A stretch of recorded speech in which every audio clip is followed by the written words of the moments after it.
পৃথিবীতে শিয়ারা সবচেয়ে আল্লাহর নবী এবং সাহাবীদেরকে গালি দিয়েছে, যারাকান নাউযুবিল্লাহ।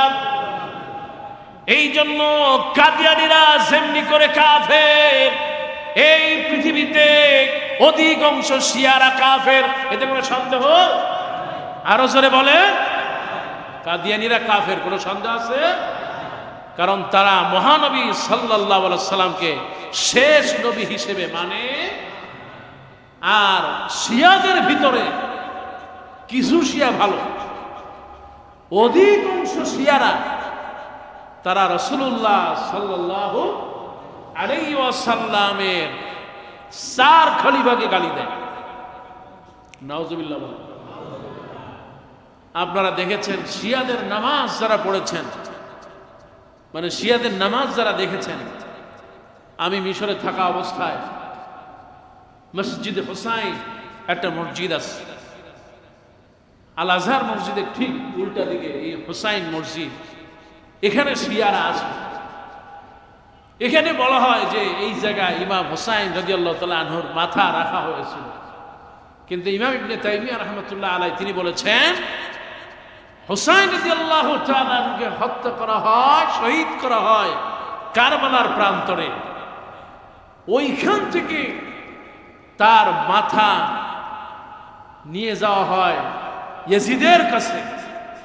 মাঝখানে মিশরকে ব্যবহার করা এটা ব্যবসায়িক ছাড়া অন্য কিছুই, মিশরে কিছুই নেই। এটা বলার কারণে ইমাম ইবনে তাইমিয়াকে জেল খাটতেও হয়েছে, তবুও তিনি হক কথা বলেছেন। আমি বলতেছিলাম যে কারণে আমরা মাঝে মধ্যে দেখতাম যে আসলে শিয়ারা মিশরে যাওয়ার পর কি করে। মিশরে অন্তত কয়েকটা জেলা আছে, অসংখ্য শিয়ারা আছে সেখানে। শিয়ারা যখন নামাজ পড়ে, নামাজের যখন সালাম হয়ে যায়, আমরা যখন সালাম ফিরাই, আসসালামু আলাইকুম ওয়া রাহমাতুল্লাহ, আসসালামু আলাইকুম ওয়া রাহমাতুল্লাহ, তখন আমরা সাথে সাথে দোয়া পড়ি, আস্তাগফিরুল্লাহ আস্তাগফিরুল্লাহ আস্তাগফিরুল্লাহ, রাদিতু বিল্লাহি রাব্বা বিল ইসলাম দীনা বিনবিনা মুহাম্মদ সাল্লাল্লাহু আলাইহি ওয়াসাল্লাম।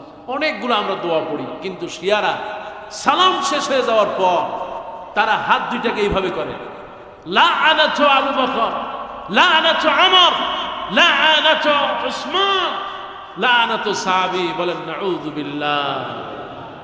শিয়াদের সাথে মুসলমানদের কোনো সম্পর্ক, আরো জোরে বলেন কোনো সম্পর্ক। কিন্তু বাংলাদেশে শিয়া আছে না নাই? খালি আছে তাই না, শিয়াদের মসজিদও আছে।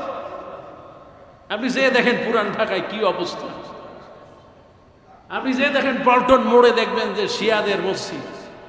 এবং বাংলাদেশের যারা অধিকাংশ মিলেনিয়ার পয়সাওয়ালা, অধিকাংশ তারা টার্গেট করে করে এই শিয়ারা ধনীদেরকে টার্গেট করে, কারণ সম্পদশালী হলে তার প্রভাব থাকে। এই জন্য শিয়াদের সাথে মুসলমানদের কোনো সম্পর্ক